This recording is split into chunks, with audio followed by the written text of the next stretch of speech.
जो सर्वदा सर्वगतू जन्म मृत्यू जन्म क्षया आतीत, जन्माचा क्षय न होता आतीत होय ना. म्हणजे जन्माला येऊन बारसं करून 12व्याची वाट न बघता, लक्षात आलं काय बा, आतीत होतो शब्द. आणि 12वं जर आलं तर जन्म मरणाचा उपजेते नासे नासले पुनरपी दिशे घटिका यंत्र जैसे परिभ्रम. आणि त्याला त्यात जरी उपाजलं, मेलं गेलं, उदयाला आलं, मध्ये नाव ठेवलं, नाव रूपाबरोबर नावाचा लोप झाला, पुन्हा रूपाचा संबंध आला, पुन्हा नाव ठेवलं, तरी विधी तोच असतो बरं का. त्याला जन्मक्षया आतीत म्हटलं जातं. जो विधी आहे, जो आजान केला नातवाला वडिलाला, म्हणजे आतापर्यंत अखंड विश्वातल्या सृष्टीला जो विधी एकच लागू आहे, जो आजाला, जो बाबाला, आणि तोच नातवाला, म्हणजे भूत भविष्य कालच्या दिनाला, आजच्या दिनाला, आणि उद्या भविष्यात सुद्धा हाच विधी राहणार. कर्ता बदलतो, भाव बदलतो, दिवस बदलतो, तिथी बदलते, म्हणजे निश्चयातला व्यवहारातला पदार्थ एखाद्या वेळेला बदलतो, परंतु विधी कधी बदलत नाही. तो एकसारखा, म्हणजे पूर्वजापासून आत्तापर्यंत ह्या सृष्टी तलावर आणि पुढं सुद्धा चंद्र सूर्य असे तो पर्यंत, म्हणजे श्राद्ध किंवा पुण्यतिथी किंवा म्हणजे हे सगळं करावं लागेल. आणि त्यातल्या त्यात जयंतीपेक्षा, महाराज जयंतीपेक्षा काय कुठं विशेष महत्व आहे ते पुण्यतिथीला. आणि पुण्यतिथीचं महत्व जयंतीचं म्हणजे काय जमेल आहे, अधिक चिन्ह आहे.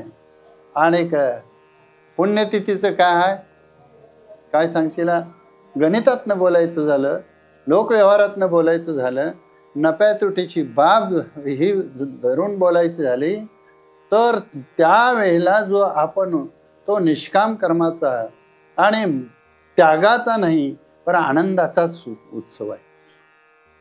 तुमच्या अधिकयानं जो आनंद होतो, तो आनंद आपल्या जीवनातल्या व्यवहाराची वृद्धी करतो. आणि हा जो उत्सव आहे, त्या उत्सवातनं पुण्याची वृद्धी होते. यातला साठा दिसत नाही, आणि जरी दिसत नसला तरी खर्चाय गेलं तर संपत नाही. आणि तो साठा जमेचा म्हणजे दिसतो, पर त्याला झीज आहे, इतका फरक आहे. कोणचा? जयंतीचा आणि पुण्यतिथीचा. पुण्यतिथीचं पुण्य दिसत नाही, पर साचलेलं इतकं असतं. कोण माणसं किती ह्याला किंमत विशेष कर्त्याकडं मिळतंय, पर विधिवत मंत्राकडून, म्हणजे 10 माणसं असली तरी विधी तोच. आणि एक माणूस असला आणि एका माणसाबरोबर म्हणजे मंत्राचा उच्चार झाला. काय मंत्र एवढा की आपल्या वडिलांचं स्मरण करणं, आपल्या पूर्वजांचं स्मरण करणं, त्या दिवशी आपल्या विधिवत व्यवहाराला जागृत होणं, म्हणजे त्यात आपल्या ऐपतीप्रमाणे म्हणजे केवढा खर्च केला आणि केवढा आकसून धरलं, यावर सुद्धा तो जरी असला तरी विधी आकासलेला नाही आणि विधी व्यापक सुटलेला नाही, सैर बहिर नाही. विधी तो विधीच राहणार. आणि त्या विधीचं जे पुण्य आहे ते शुद्ध पुण्य असतं बरं का. आणि या शुद्ध पुण्यानं त्यांच्या म्हणजे आपण जर लेकरानं, लेकरं तसं अडचणीतच असतं, बापाला सांगावं लागत नाही, आज्याला सांगावं लागत नाही. आज्याला का सांगावं लागत नाही, काय सांगशील याच्याबद्दल?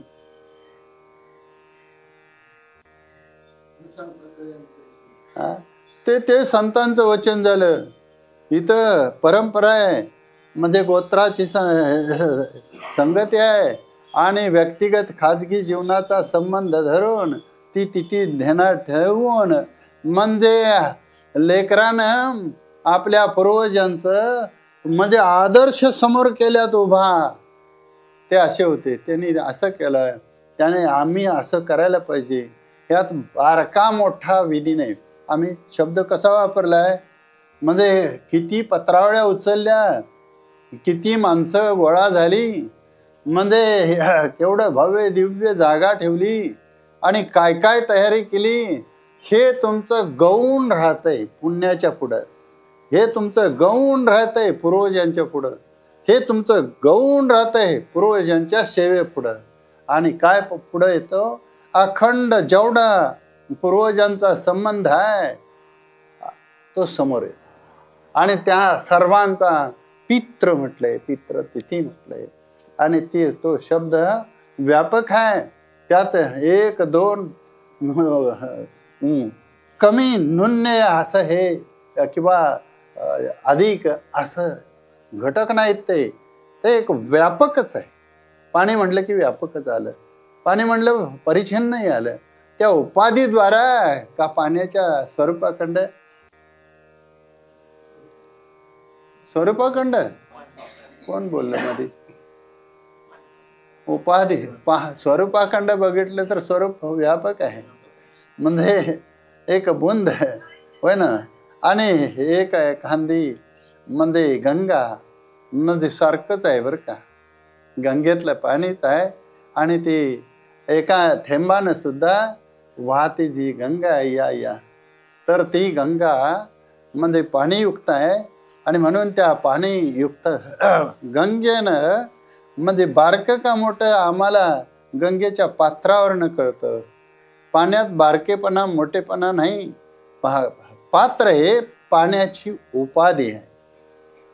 पाणी जेवढ्या प्रमाणे म्हणजे होय ना काय, म्हणजे एके ठिकाणी गोळा होईल आणि त्याचा म्हणजे दाब त्या दाबावर पाण्याच्या पात्र पडलंय का आधी अण्णा कुठसायचा तुम्ही आधी कुडतं शिवून हे तयार ठेवता का बाहेर आल्यावर त्याचं माप घेऊन त्याला अंगराका म्हणून शिवता. बाहेर आल्या जोपर्यंत ते हात आहे तोपर्यंत त्याचं तुम्हाला माप गावलं नाही. हे ईश्वरी सत्ता आहे. म्हणून पूर्वजांचं म्हणजे हिथं राहणं, जेवणं, खाणं, व्यवहार करणं, धर्म सांभाळणं, देवपूजा करणं, परोपकार करणं, सहानुभूती मदत करणं, हे सगळं झालेलं आहे. आणि म्हणून लेकरू म्हणजे किती अडचणीत आहे का, किती रस्त्यावर आहे हे पूर्वजांना सांगावं लागत नाही. अरे लेकराची अवस्था म्हणजे जर बापाला माहीत नसल तर बाप ठरत नाही, आई ठरत नाही. आणि लेकराला जर आपली आई आहे हिची जाणीव नसल तर व्याघात दोष येतो. ते कुणाच्या जीवावर सत्तेवर व्यवहार करायला लागले. म्हणून त्यांचं स्मरण करणं हे लेकराचं कर्तव्य ठरतं, विधी ठरतो. आणि त्या लेकराला आशीर्वाद मागावा लागत नाही, मिळत असतो. आणि तो अगणित पुण्याचा साठा असतो. एक नुसता कोणतरी एखादा पितृतिथीला एक घटक म्हणून जरी तुम्ही बोलवला आणि अनेक घटक जरी आले, आताच्या म्हणजे संबंध असा आहे महाराज, थोडंसं जरा बाजूला जाऊन मी चिंतन करतो. हा एक धरलेला माग आहे भागवत महाराज. आणि ह्या मागामध्ये इतकं मोठं चिंतन आहे की अखंड विश्वाला याचा विधी पुरलेला आहे.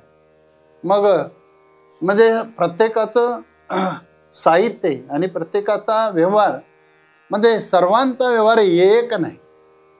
व्यवहारामध्ये नानात्व आहे परंतु सर्व एकाच म्हणजे कार्यकारणानं मध्ये प्रगट झालेले आहेत. हो ना, काय बीपासून क्रमीपासून म्हणजे होय ना काय मानवापासून देवापासून म्हणजे सगळं जर बघितलं मा तिथं रात्री एक कीर्तन ऐकलं. दुकानदार होते काय होते त्यांनी ते असं सुरुवात केली बघा. काय केली, अभंग निवडण्याची सांगण्याची पद्धती आहे. आणि ती पद्धती कशी आणि कुठं मदत करायला गेलं तरी सुद्धा काय म्हणून यानं शिवलं असेल, आंघोळ कराय कोणत्या नदीला जाऊ असं म्हणणाऱ्यांची सुद्धा संख्या जास्त आहे.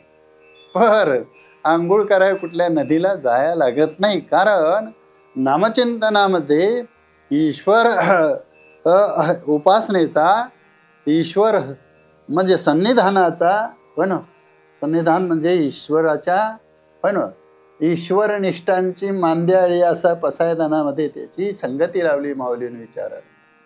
म्हणजे सन्निधानाचं, ईश्वर सन्निधान आपल्याला प्राप्त व्हावं, म्हणजे ईश्वर सन्निधान प्राप्त झाले असा विश्वास जर वारकऱ्याचा बसला, ग्रस्ताचा बसला, संसारिकाचा बसला, तर ईश्वर साक्षात्काराला बाजार फिरावं लागत नाही.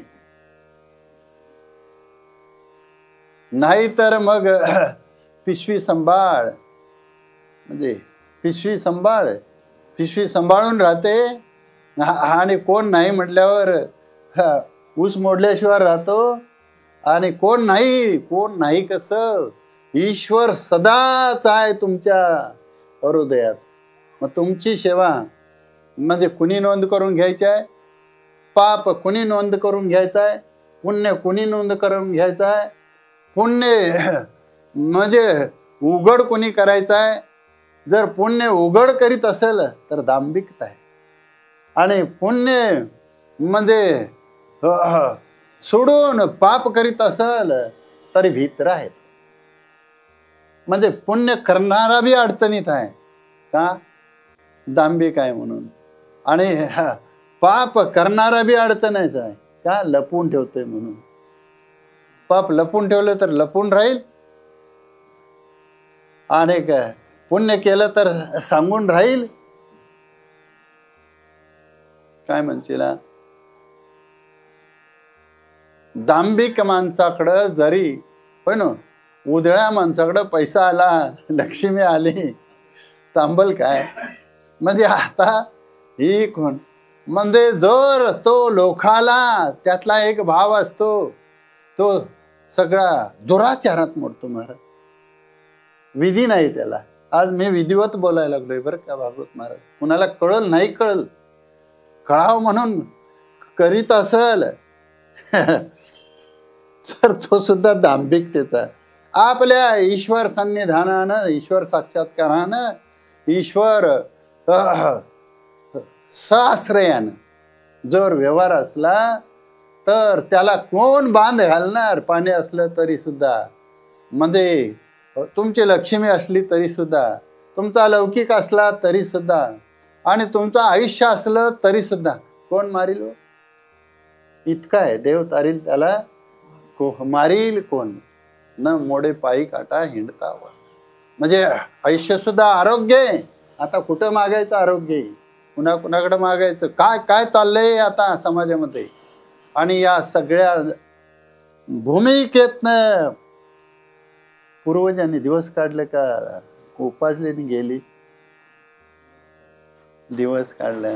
अनुभव आहे का नाही, मग त्यांनी खायला शिकवलं का नाही, खाल्लं का नाही, मग बोलायला शिकवलं का नाही. म्हणजे आता बोलायला भागवत कराय नव्हे. म्हणजे जर आम्हाला आई वडीलच झाले नसते तर उगाच विचार करा. एक महत्वाचा, एक मोठा, आणि यात सामान्य विशेष भाव नसून एक विधी आहे, आणि विधिवत जर हे झालं, 2 माणसं असू द्या तर नाराज होऊ नका. आजची म्हणजे घटना उच्च टोकाची आहे. आणि गाडीभर जरी समाज असला, केवढा रात्री समाज होता, काय काय झालं, गाडीभर असला. मी गाडीभर म्हणतोय आपला, करतो गाडीभर कितीतरी गाड्या भरतील एवढा होता. पर काय सांग, एखादं अभंकांचा मला विचारलं असं समजा, आणि मी तुम्हाला विचारतो अभंग कोणचा, अभंग कोणचा. हा हे लौकीचा हा दे, काय पुढं हाता देवाचा, आणि पुढे काय, धन्य आम्ही झालो. काय धन्य आम्ही झालो एका मंदे, काय थांबा, धन्य आम्ही झालो आज एका मध्ये, काय पुण्यतिथीच्या संबंधाला प्राप्त झालो. मला जर विचारलं असतं तर मी असंच सांगितलं असतं, धन्य आम्ही झालो मध्ये दास साधक आश्रमाचे झालो, असं सांगितलं असतं. एक संबंध आहे त्या दास विठोबाचे झाले. देव इच्छिता ते पाहे. काय हा देवानं सुद्धा या ठिकाणी आपल्याला जन्म व्हावा. आणि शेवटच्या पदाचं मी ऐकत बसलो होतो. कसं आहे पद? हा पावट आणि करू शब्द आहे तिथं. स्वर्गीची निशाणी. दोन अर्थ अभिप्रेत आहेत. त्यांनी 3 सांगितलं. 3 ते सांगितलं कसं? योनीद्वारा सांगितलं सुरुवातीला. म्हणजे देव मनुष्य स्थावर या नाव जगदंबर. माझं हातोडात होत्या. मग त्यांनी काय म्हणलं, एक योनीमध्ये 3 सांगितलं. एक उच्च योनी, एक मध्यम योनी आणि एक कनिष्ठ योनी. मी एक श्रोता चांगला आहे असला श्रोता कीर्तनकारासनी मिळायला, कीर्तनकाराचं पुण्य फलाला आल्याशिवाय मिळणार नाही, तो मी सांगतो. आणि एवढं सांगून सुद्धा मदत केलेलीही कळत नाही असं सांगून त्याने महाराजांनी शरद तो भाग जरा वैराग्याचा संबंध धरून एक मुख्य लक्षणानं ह्या सर्वाचा विलक्षण त्याग आल्याशिवाय, म्हणजे देवादिकांच्या भोगाचा, दिव्य भोगाचा सुद्धा दिव्यासनी त्याग आला आणि याच्यात काही एवढा रस नाही, हे संपून जाते. अशा प्रकारचं त्या पुण्याची पावटी सरी हे विधानसुद्धा प्रमाणसुद्धा दिली. आणि तिथनं पुढं मी स्वानुभवानं सांगितलं. तर काय ते वचन कोणचं? काय आहिकेचे का स्वर्गीचे, भोग झालिया पायी का इच्छेचे, भोगावे हे नरुचे मनामध्ये. कालचा दिवस आता जरा सांगतो माझ्या या चिंतनाच्या पाठीमागचा. आम्ही परवा ह्याला गेलो, गारगोटीला गेलो. तुम्ही आला नाही सा, कोणच आला नाही सा. माहिती नाही. मी आता 2 महिने जाहीर करीतो. मी म्हणा मग तसं मी मान्य करतो. ते कुणालाच माहिती नव्हतं. मला तेवढं कसं माहिती झालं आणि मी तिथंपर्यंत पोचलो. कुठंपर्यंत पोचलो? गारगोटीपर्यंत पोचलो. महाराज, मी आता थोडं 1-2 शब्दानं आजच्या ह्या पितृतिथीच्या संबंधानं त्यांच्या पित्रांच्या समोर माझी व्यथा सांगतोय असं समजा. माझं जे बोलणं आहे आणि त्यातला तो कीर्तनाचा मुद्दा आणि आपल्या सेवेचा भाव आणि आपल्या आजच्या तिथीचं गौरवानं आपल्या सामान्य जीवनात केवढं असेल तेवढं भूषण प्राप्त होईल. दूषण मात्र अजिबात लागणार नाही. आपल्या ह्या छोट्याशा म्हणजे विदुरा घरच्या पातळ कन्या खासी माय बाप धन्या. आणि हे म्हणजे भूषण लागल्याशिवाय राहणार नाही. याला कुठल्याही प्रकारचं दूषण लागणार नाही. मी स्वानुभवानं हे सांगतो. आणि माझा सामान्य आता याच्यावर जेवढी श्रद्धा लोकांची बसल तिथं तिथं तिथं तो भाव चढल. म्हणजे श्रद्धा मागायची नसते. श्रद्धेच्या संबंधानं व्यवहारात प्रवृत्ती झाली आणि बघून ते जर त्यांचं अंतःकरण द्रवलं आणि तिथं जर त्यांनी आपली हजेरी लावून घेतली, मग तिथं ऐकत बसले किंवा सांगत बसले किंवा एखादा म्हणजे व्यवहाराचा संबंध म्हणजे प्रवृत्ती ठेवली. तुका म्हणे थोडा होय ना, फार दोन्हीकडं परोपकार. काय असल नसल ती मदत केली तर तिथं त्यांचा सक्रियतेचा आणि सभासदत्वाचा म्हणजे व्यवहार नोंदला जातो. आणि तो व्यवहार नोंदला की तीच एक आपल्या जीवनातली एक सद्गती होते, सद्गती लागते.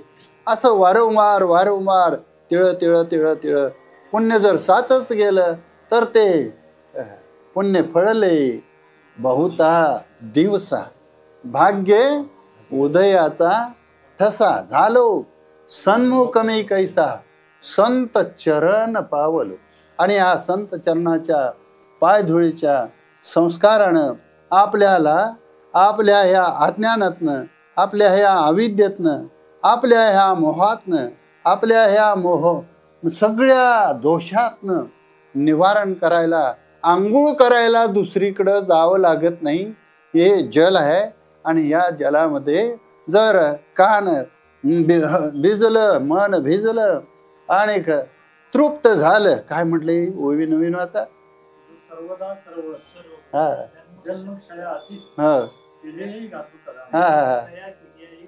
त्यात का कसं त्याला जीवन प्राप्त होते. आणि हे जीवन ज्याला प्राप्त झालं अशा जीवनाकडं म्हणजे सर्व म्हणजे विषयाची निवृत्ती झाल्यानंतर देवाची प्राप्ती करून घ्यावी लागेल. का खाली उरला तो सगळा देवच आहे, अखंड एक सगळा. कारण दुसरीकडे कुठंतरी बोलते असं सुद्धा होईल. आणि त्यातनं मला माझं सांगायचं आहे. काय सांगायचं आहे, या कालच्या दिवसाच्या पाठीमागला जर माझा, आता या आठवड्याच्या व्यवहाराच्या पाठीमागला जर माझा व्यवहार बघितला असता तर मी सगळीकडे फिरायला लागलोय. माझं काम महाराज तुम्ही बघितले, तुम्ही तरी काल होता असा, किती वाजता आम्ही जेवलो, काय काय ऊन लागतंय, काय काय दिवसभर म्हणजे हाल अपेक्षा. शरद हे कसं तिचं हे नुसतं बसलं, खालं, तूप खालं आणि पुन्हा पुष्कळ आपली विश्रांती घेतली आणि जाऊन कीर्तन केलं म्हणजे आणि कुठंतरी एखादी चाल म्हटली. एवढ्यावर परमार्थ घडल असं मला काय वाटत नाही. परमार्थाला आपल्यावर जी जबाबदारी ईश्वराने टाकली आहे, आपल्या पोट भरायची, आपल्या स्वधर्माची, आपल्या असतील त्या म्हणजे घरादारातनं गुरढोरं लेकरं बाळ तिची, आणि तो तेवढं चालवून आणि जर एखाद्या वेळेला तुमच्या खिरीच्या प्रसादात जर हाजरी लावीत असेल तर त्यालाच ती खीर प्रसाद म्हणून मिळणार आणि विधिवत बोधाचा आणि ईश्वर साक्षात्काराचा तिथंच संबंध असणार आणि त्याच्या कंडच अपूर्वता घडणार आणि आचार्याचा म्हणजे आचार्य म्हणजे कर्तव्याचा संबंध पार पडणार आहे. नाही तर अडकूनच गाड्या बसणार आहेत. म्हणजे कुठं तरी म्हणजे मग काय त्यातनं मग उपलक्षण म्हणून कोण लाडका असेल, कोण लाडकी असेल, म्हणजे तिथं सुद्धा गाळातच रुतलेली गाड्या आहे. आणि या गाड्या रस्त्यावर खाड खाड, पहिल्या गाड्या तंडा आला तर काय वाजायचं, ते खाड खाड खाड खाड आवाज व्हायचा. म्हणजे धडधडीत बैलांचं चाळ वाजायचं. म्हणजे गावच्या गाव एक प्रकारचं संगीत तयार व्हायचं. ते आपल्या कर्माच्या या म्हणजे संस्कारामध्ये सुद्धा एक प्रकारचं संगीत तयार होतं बघा. तुम्ही कोणी नसावं करता असावा आणि तो आपल्या कर्माशी एकरूप व्हावा. मग तुमचं कुठनं कुठंपर्यंत कीर्तन आहे. शेणा गाई म्हशीच्या गोट्यापासून शेण काढण्यापासून त्यासनी वैरण घालली, धुणं वगैरे येत इतकंच नाही, त्या चुलीतला म्हणजे पुरल्याला इस्तू, आता इस्तू कोण पुरत नाहीत, म्हणजे चूल पेटलेली रखरखीत अग्नी असावं बरं का घरात. अग्नी हे ईश्वराचं मुख आहे आणि म्हणून म्हणजे त्याचं किती अनेक घटना आहेत ह्याच्या पाठीमागं जीवनाच्या. आणि त्या जर जागृत झाल्या तर मग खणखणीत माणसं 100-100 वर्षे. आता माणसाला प्रत्येक माणसाला होय आपणच भाजलेली भाकरी आपल्यालाच म्हणजे पचत नाही. ती भाजली कशी, ती जर आपल्याला पचत नाही तर दुसऱ्याला कसे, आपल्याला सांगितलेलं कळत नाही ते दुसऱ्याला कसं कळणार. आपल्या पण म्हणजे जर घेतलेला हो मानवर वजाचा भिंडा तो जाईत नाही तर तो दुसऱ्याला कसा जाणार. म्हणून लेकरू असू दे, बाप असू दे, आई असू दे, घर असू दे, शेत असू दे, काहीतरी जबाबदाऱ्या रुपया असू दे, तारक कुणाचं कुणाला आपलं खुरपं आपल्याला तारक आहे आणि आपलं खुरपं जर मारक आपल्याला ते दुसऱ्याला काय तारील. हे सगळी उपलक्षणं घ्या. ही उपलक्षणं आहेत प्रत्येकाला. कोण बडजी असला तर पंचांग नको. आता मगाशी काकांचा फोन आलता म्हणून हे चिंतन असं बी लागेल. शेतकरी असला तर खुरपं नको, विद्यार्थी असला तर वही नको. म्हणजे तिची वही हे त्याचं प्रतीक आहे ईश्वराचं, त्याचं खुरपं ते त्याचं प्रतीक आहे ईश्वराचं, त्याचं पंचांग ते प्रतीक आहे ईश्वराचं रूप आहे. ते प्रतीक म्हणजे त्याचं उपलक्षण, मुख्य लक्षण म्हणजे एकदेव. होय ना, मुख्य देव वसे चित्ती असं मी म्हटलंय. त्यांची घडावी संगती म्हणजे आता विश्वव्यापक कमलापती ऐसा ज्याचा अनुभव, त्या देवाचा जर अनुभव याचा तर देव बदललेला आहे. सगळ्यांचं एकच रूप आहे का सगळ्यांचं वेगळं वेगळं आहे?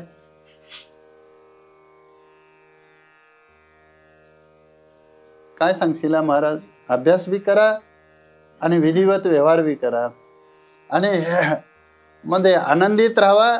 खेदभेद करायचा आपल्याकडे प्रसंगच नाही आणि करायचा नाही. आणि सांगतो म्हणलोय मी, अजून कालचा दिवस माझा आठवडा हे सांगायचा आहे आणि सांगतो ह्या आठवड्यात म्हणजे काय काय भेटलं कानाला आणि काय काय मनात ना म्हणजे कानापर्यंत गेलं आणि वरच्या कागदावर काय आहे आणि कागदावरली पद एकसारखे आहेत. महाराजांचे असतील किंवा माऊलीचे असतील किंवा वेदाचे असतील किंवा नाथांचे असतील किंवा निळोबारायांचे असतील किंवा तुम्ही आम्ही एखादी रेष वडली तर ती असतील. पद कशी असतील? भिन्न भिन्न. व्यक्ती कशा आहेत? बुद्धी कशी आहे? काल कसा आहे? साधना कशी आहेत? का सगळ्यांच्यावर डॉक्टर एकच गोळी नाही तर दिशीला नाही तर सोपं पडतंय म्हणून. म्हणजे सगळं तारायच्या ऐवजी काय होईल? सगळ्यांच्यावर एकच उपचार जर असला तर तरायच्या ऐवजी ती मरून जातील. आणि म्हणून तरले इथला तर अनुभव आहे, तरले तरती हा भरवसा नामधारकाचा ठसा. म्हणजे एकूण जर बघितलं तो एखादा जेवत जेवत हरी हरी म्हणत असेल, तो काम करीत असेल, चालतान देतान घेतान नाही तो माणसं बघून म्हणत असेल. कोणचा बरा वाटतोय? माणसं बघतोय आणि म्हणतोय तो भारी वाटतोय. अरे बाबा, तो सर्व कार्य करता जर म्हणत असेल ज्ञानदेव मौन जपमाळांतरी धरणी श्रीहरी जपे सदा. यातला श्रेष्ठ कोणता कनिष्ठ कोणता? काय करणार आहे? जादा माणसं म्हणजे श्रेष्ठ, माणसं नाहीत म्हणजे कनिष्ठ. माणसावर हे आहे काय?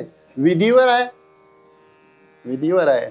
आणि विधीवर जर असेल तर म्हणजे आपला विधी सांभाळून दुसऱ्याच्या म्हणजे कार्यामध्ये जो हाजरी लावित असेल त्याला ते कार्य करताना काही श्रम असेल का नाही? मालिन्य असेल का नाही? बरं, ते मालिन्य श्रम किंवा इतर तुमचा म्हणजे काय तरी प्रकृतीवर येणारं प्रेशर, एखाद्याच्या गाडीतलं रस्त्यावरच पेट्रोल सपते महाराज, सपते का नाही? काय सपले का नाही? खरं आहे का खोटा आहे? एखाद्याला म्हणजे कीर्तनात झोप लागते, एखादा श्रमून सुद्धा येतो. म्हणजे असू दे घरात झोपलाय त्याच्यापेक्षा कीर्तनात येऊन झोपलाय चांगलं झालंय. खरं जर कीर्तनात एवढं श्रम घेऊन कधीच झोप आली नाही तर मग श्रोता कोणचा आणि कसा आणि का आणि त्याचा समन्वय आणि संबंध हे जर जमेला धरावंच लागेल. आणि हे धरायसाठी नाही, हे लोकाला दाखवायसाठी नाही. ईश्वर भक्ती, ईश्वर ज्ञान आणि ईश्वर प्रसाद. ईश्वर भक्ती कशी असते महाराज? कुणाला माहिती? भक्तालाच. कोणच्या? ईश्वर भक्ताला. ईश्वर ज्ञान. एक गोष्ट सांगतो तुम्हाला, कधी सांगत नाही, खरं सांगावे अशी केव्हा तरी वाटते. एकदा एक कथा अशी आहे की अग्रद ऋषींच्या स्नानाच्या वेळेला एका हरणीनं एक पिल्लाला जन्म दिला आणि रात्री तुम्हाला बघितलं कुठं तेवढ्या मंडळात नव्हतं काय? रात्री यमग्याला होता सा तुम्ही? नाही, बघितलं मी. बाजीराव कुठं दिसतात.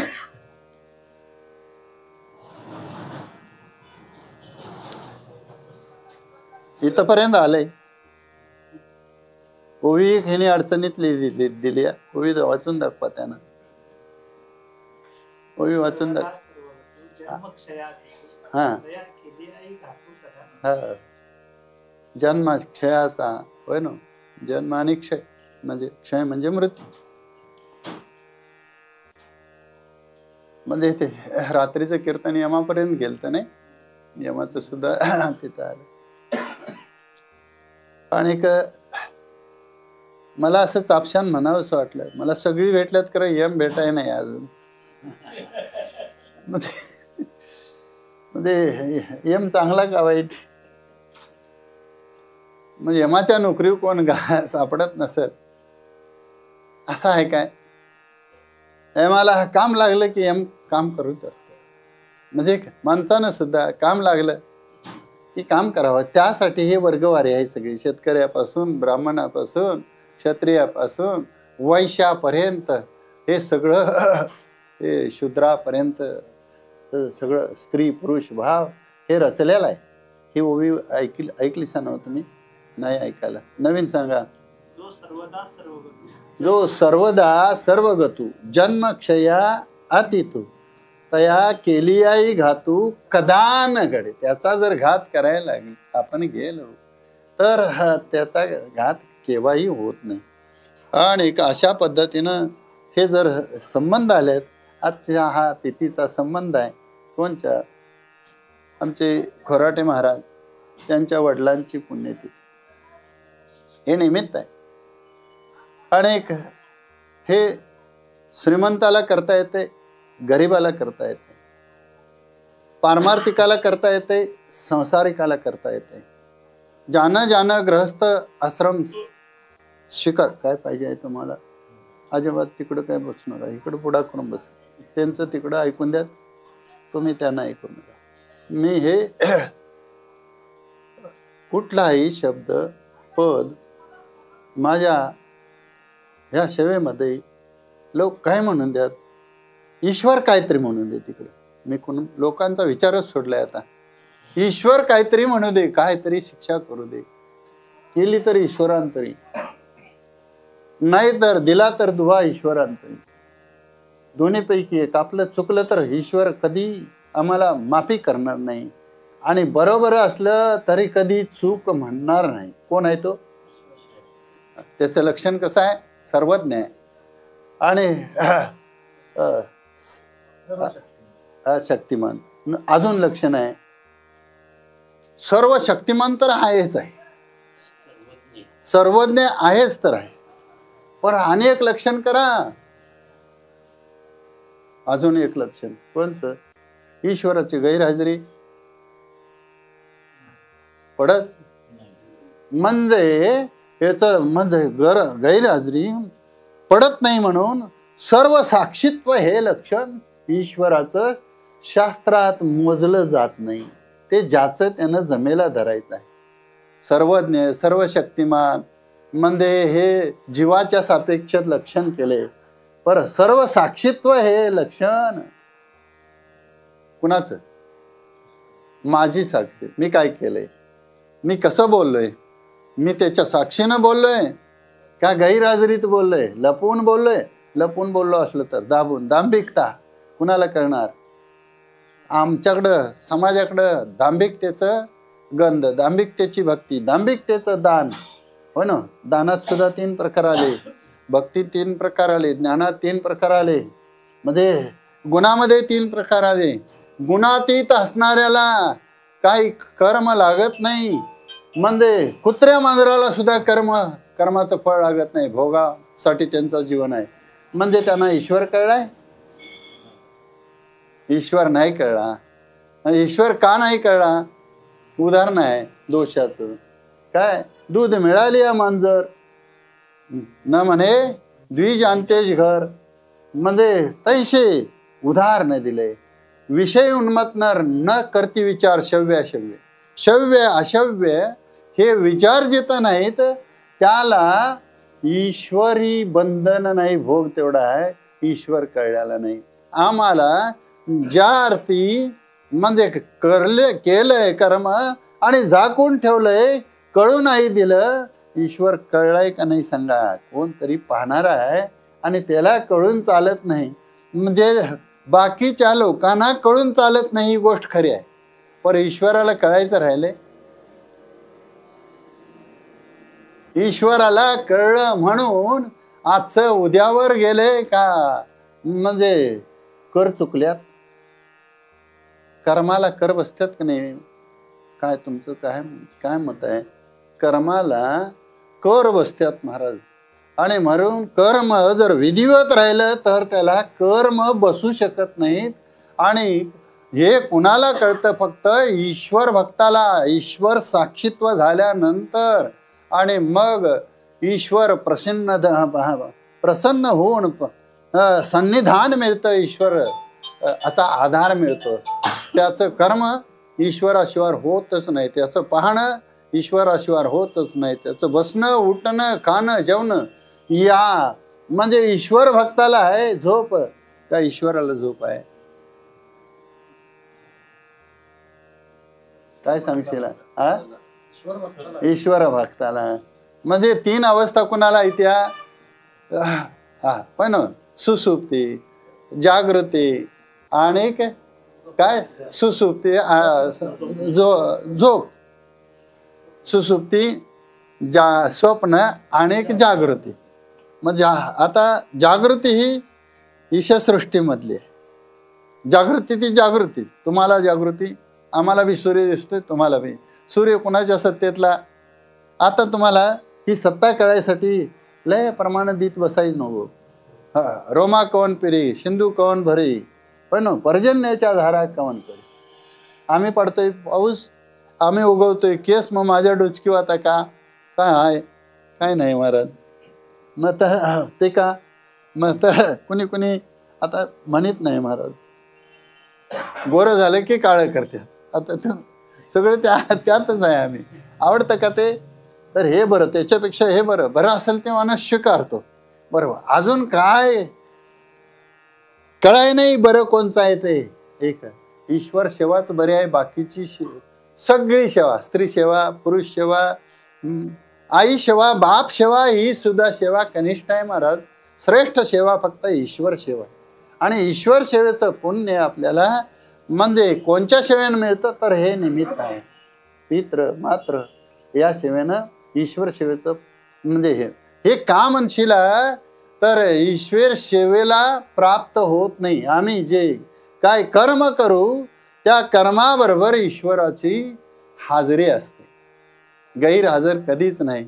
मग दुसरं एक चिंतन ह्यातलं छोटंसं जाता जाता सांगून जातं. कानी मणी घ्या आणि त्याच्यावर चिंतन करा, विस्तार होतो. बीज रूपानं तुमच्या पुढं वचन देत असतोय मी. आणि त्या एक पूर्वीची लोक श्रीमंत असायची, पूर्वीचे लोक शहाणे असायचे आणि पूर्वीचे लोक आपल्या घरादाराला आपल्या कुळाला सांभाळणार असायचे. एका म्हाताऱ्यानं काय केलं? 4 सुना 40नी जवळ बोलविल्या. त्याचा सरते शेवटी काल जवळ आला आणि एक एक नाचना म्हाताऱ्यानं दिला. आता हे म्हाताऱ्याने एवढी इतकं इष्टट होती आणि एक एक नाचना दिलाय म्हटल्यावर कोणी फेकला, कोणी काय केला, हे पर दिल्या असं केलं. आणि एक अशी होती त्यातली सून बरं का, तिनं काय केलं? एक शेण भाजली, त्यात तो मिरगाचा पाऊस पडला, जपून ठेवला होता चिंकात, तो काढला, त्यात तो गाठला आणि पुन्हा त्याचं काय झालं? उगावलं. ते कांड उगावलं, ते लावलं बांधाव, त्याला जरा जोपासलं, रोज दुटी केली, त्याला काय आलं? एवढा घुमार आला. असंख्य कांड्या फुटल्या, असंख्य कांड्याच्या काकतनं आणि त्याला कणसं आली. आणि केवढं गावाला पुरल पेरायला इतकं ते झालं एका नाचण्याचं. आणि 2 वर्षानं विचारलं, ते काल परवा तुम्हाला जी काही वस्तू दिली ती कुठं कुठं ठेवली सा? ते मला पाहिजे आहे तेवढा आणून द्या. इकीने काय धावलं, नाचण्याचा तट्ट्या भरून ठेवलेला धावला. आणि तू दिलतीस पर आम्ही त्याच वेळा कुठं आता हुडकून ते गावल. तर जे नशस्तु स्वरूपे जयाचा विस्तार जे तलपे तया ते म्हणेपे बीज जगी. असं जे कार्य अंतकरणाचा भाव बघून जोपासतो त्याला ईश्वराची सहाय्यता असते, त्याला धर्माची सहाय्यता असते, त्याला पुण्याची जोड निर्माण होते. पाप तिथं वस्तीला राहत नाही, तो घटक पूरक असतो. त्याला कुणी काढून टाकायचा प्रयत्न केला तर तो त्यांना निघू शकत नाही.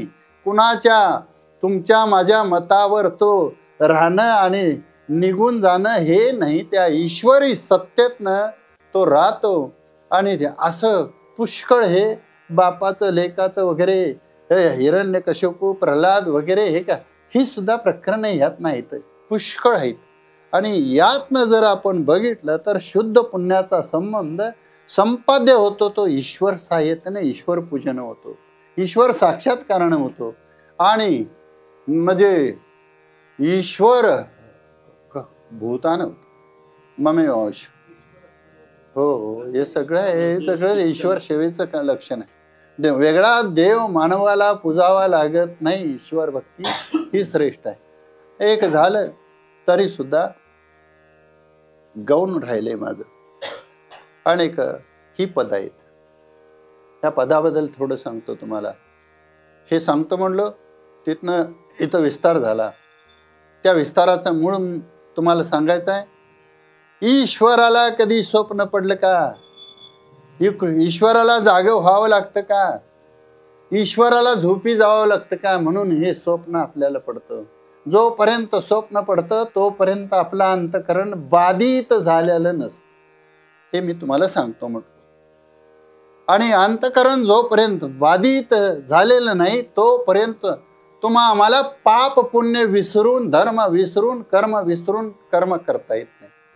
तोपर्यंत आपल्याला जीवनमुक्त जीवन जगता येत नाही. आणि ज्या वेळेला आपल्याकडं काय अंतकरण बाधित होईल त्यावेळेला तुम्हाला पापही लागत नाही, पुण्यही लागत नाही. आणि पाप पुण्य लागतं तोपर्यंत आपण गुणात असतो. हा एक गुण आहे महाराज, सद्भक्तीचा, सद साक्षात्काराचा, सदाचाराचा आणि परंपरा धर्म चालवण्याचा हा एक गुण आहे. आणि तो गुण जरी घेतला तरी वावगं नाही. आपल्याला सद्बुद्धीतनं, सत्संगतीनं, सदाचार संपन्न व्यवहार करून आपल्याला धर्म वाढवला तर म्हणजे येणंच. इथं एक त्या पुढं सांगितलंय बघा, काय सांगितलंय? गुरुदेव आग्ने पूजी. जरा ह्याच्या पुढचं सांगितलंय आता ते. गुरुदेव आग्ने पूजी अवसरी भजे द्विजी निमित्तादिकी यजे पितृदेशी. या यज्ञक्रिया समजता यज्ञेशी हवन होता उरेज स्वभावता हुतशेषे. ते सुखे आपुले घरी कुटुंबेशी भोजन करी. म्हणजे ते यज्ञाच्या निवारी कल्मश. हे यज्ञ आहे आज. आणि हे यज्ञ विधिवत असलेल्यामुळं या यज्ञाचा संबंध यज्ञकर्त्याकडे आला की त्याच्यावर कुठल्याही प्रकारचा अरिष्ट येणार नाही अशी कोणी गॅरंटी देणार नाही. रोगवारा, ऊन पाऊस म्हणजे काळोख प्रकाश हे सगळं अनुकूल प्रतिकूल, निंदा स्तुती हे सगळं येणार. पर त्या निंदे येतात, त्यामध्ये काळोख्यात, त्या अरिष्टामध्ये, त्या रोगामध्ये त्याचं तरुण उपाय हे ह्या थोड्याशा मध्ये विधिवत व्यवहारानं म्हणजे मोठं कार्य होत असतं. ते ग्रहस्थाचं होतं आणि ग्रहस्थावर मोठी जबाबदारी असते. आणि मी माझं झाकून ठेवतो, आता बरंचसंच वेळ झाला असेल आणि 1 तासभर का असं 11 वाजता येऊन सुद्धा सेवा झाली आहे. आणि आता असं कुठं फुल उमाललंय, कळ्या दिसायला लागल्या, तोपर्यंत आता तोडायची वेळ आली.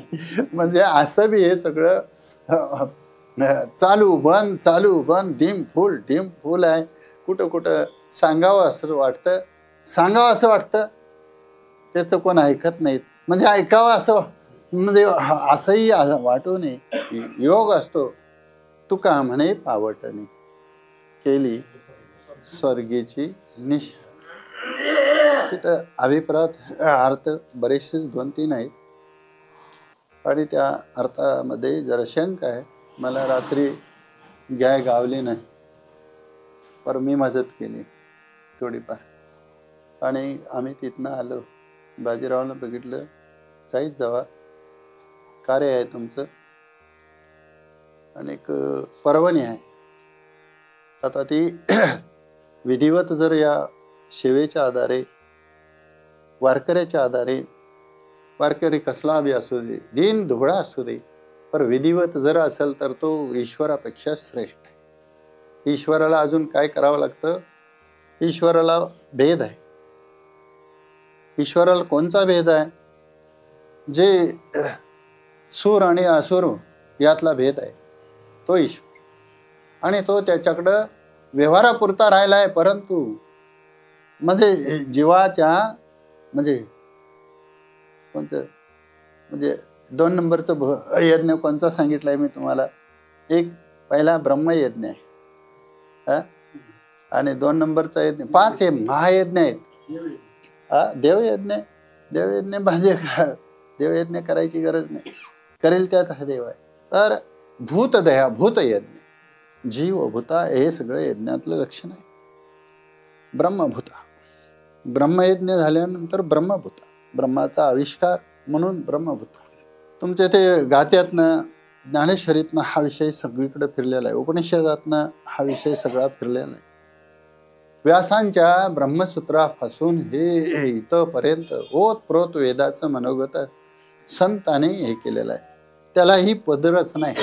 तुमची आमची वाक्यरचना सुद्धा तशी असते. एखाद्या वेळेला कुणाला केवढं कळल काय सांगता येत नाही, आणि कळाले त्यांनी आताच्या कीर्तनकारांच्या मध्ये फार मर्यादा होऊन, एक साखरे महाराज सोडून जर श्रवणाला आम्ही बसलो तर म्हणजे एका चाकुऱ्यातनं एका पाटापुरतंच पाणी येते.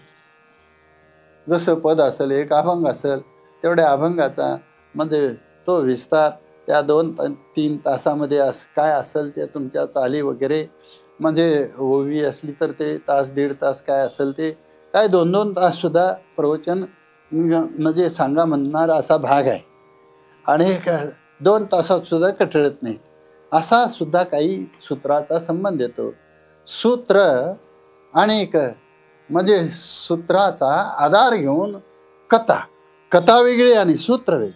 आपल्या या अध्ययनामध्ये जे काही षटकर्माचा संबंध सांगितला आहे, हा विस्तार मोठा आहे महाराज. म्हणजे यजन याजन म्हणजे अध्ययन अध्यापन दान प्रतिग्रह म्हणजे हे षटकर्म आहेत ब्राह्मणाला. म्हणजे ज्यांना जानवं प्राप्त झालं, ज्यानी वारी घेतली, त्याला हे त्रिकाल संध्या आहे. आपल्याला एकदाही घडत नाही आणि घडली तर विधिवत नाही, आपण तिकडं लक्ष देत नाही. आपण काळजीपूर्वक ऐकायला पाहिजे. श्रोत्यावर म्हणजे एवढी जबाबदारी आहे. सगळ्या पारमार्थिक क्षेत्रातल्या विधिवत धर्माची जबाबदारी श्रोत्यावर आहे. वक्ता येणार आहे आणि निघून जाणार आहे सांगून, पर आचाराचा संबंध जसं सांगितलंय तसं वागणार कोण? जो वागत असेल तो श्रोता. जसं म्हणजे वक्त्याच्या वाणीतनं जे वदवलं जातं आणि ते बरोबर म्हणजे मगाच्या त्या बीची गोष्ट आहे ती रुजवायची कुणी? सासरा देऊन गेला होय ना बी, पर बांधायला घालायची कुणी आणि तिचा विस्तार वाढवायचा कुणी, आणि वाढवला तर उपयोग कुणाचा? म्हणजे श्रोत्याचा उपयोग डॉक्टराचा का रोग्याचा? पथ्यपाणी हे सगळं जर उपलक्षणानं बघितलं आणि त्या उपलक्षणानं जे डॉक्टर म्हणून येतात त्यांचं भांडवल वेगळं, त्यांची एक मर्यादा. तेवढं झालं तिथनं तिथंपर्यंत की कीर्तन झालं म्हणतात. म्हणजे असं कीर्तनाची मर्यादा नाही. कीर्तनामध्ये जर म्हणजे ज्याला कीर्तन सांगायचं त्याचं जीवन उभा राहत नसेल तर त्याला कीर्तन कसं म्हणायचं? आज माझ्या दारात येऊन मला कुणीतरी कीर्तन सांगितलं आणि माझ्या जीवनातला जर अनुभव त्या कीर्तनात उभा नाही राहिला तर मी माझं जीवन सोडून कीर्तन ऐकाय आळंदीत जायचं, म्हणजे पंढरपुरात जायचं का सरवड्यात यायचं, आणि सरवड्यात गेल्या म्हणजे पुन्हा आणि ते जीवन जगायला जायचं का सरवड्यातच राहायचं? का व्यवहाराची संगती कशी आहे आणि कशी लागायला पाहिजे, मग विचाराची संगती कशी असावी आणि कशी लागायला पाहिजे. म्हणून म्हणजे स्वधर्म जो बापा तो नित्य यज्ञ जानपा, तेत वर्तत असे पापा संचार नये. जिथं पापाचा संचार नाही तिथं जर ईश्वरानं असं नोंदी केल्यात, ह्या पदांच्या रेषा मारल्यात, तर स्वधर्म किती प्रकाराने येणार. मग आता मी मगाशी पंचांग सकट वाचलं, खुरप्या सकट वाचलं, इतकंच काय नाव्याच्या वस्ताऱ्या सकट वाचलं वाचलं. तो वस्तारा म्हणजे सुद्धा त्याचा विधिवत धर्म आहे. आणि तो जर सुरळीत चालला ज्याच्या त्याच्या, आता औषधाच्या गोळीत काय दम आहे, धर्म आहे. एक वाक्यात आहे, म्हणजे डॉक्टरांच्या सर्टिफिकेटमध्ये एक वाक्यात आहे, परीक्षा देऊन पास झाल्या का डिग्री सुद्धा इकट मिळते. काय काय चाललंय म्हणजे आता कुठनं कुठंपर्यंत एखादं कापड तयार झालं, एखादं खेळणं तयार झालं, म्हणजे काय टिकाव आहे. एखादी वस्तू तयार झाली म्हणजे दिसायला बरी दिसली की उचलली, दिसायला बरी असावी का असायला बरी असावी, म्हणजे असायला बरी असेल दिसायला बरी नसेल. एखाद्या वेळेला खायला गोड असेल त्याला आंबा म्हणा. म्हणजे आता त्यातला आणि परीक्षक असला तर नासका कुचका किडका आणि सजीव हे बघायला लागतो. म्हणजे या सगळ्यातनं जर असं, मग ह्याला कोणच्याला कीर्तन म्हणायचं आणि कोणच्याला टाकाव म्हणायचं, ही एक सगळ्या कीर्तनकारांची गाथा मिळून हे कीर्तनाचं भांडवल आहे का ईश्वर सेवेचं भाव आहेत? काय सांगशील याच्याबद्दल? ईश्वर सेवेचं भाव आहेत.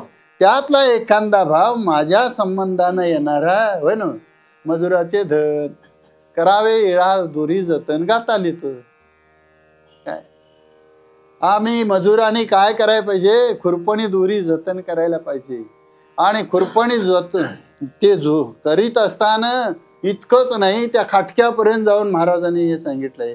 काय काय मांस खाता हौस वाटे जोडून वैरी ठेवीला. आता पुढीलासाठी पाजळी सुरी आपली त्याला लागेल धक्का. मग त्याला जर लागत नाही त्याच्या मानव कसं चालवणार तो? म्हणजे ह्या सगळ्याचा जर विचार केला तर तो गाता काही सामान्य आहे म्हणता, आणि त्या गात्याचाही पर्वणी आहे. तुम्ही धन्यवाद देतो मी तुम्हाला माऊलीच्या वतीनं. तुम्ही करून घ्या. आता माझी सेवा झाली आणि त्यातल्या त्यात धर्मानं वागायचं बघा. आणि शक्यतो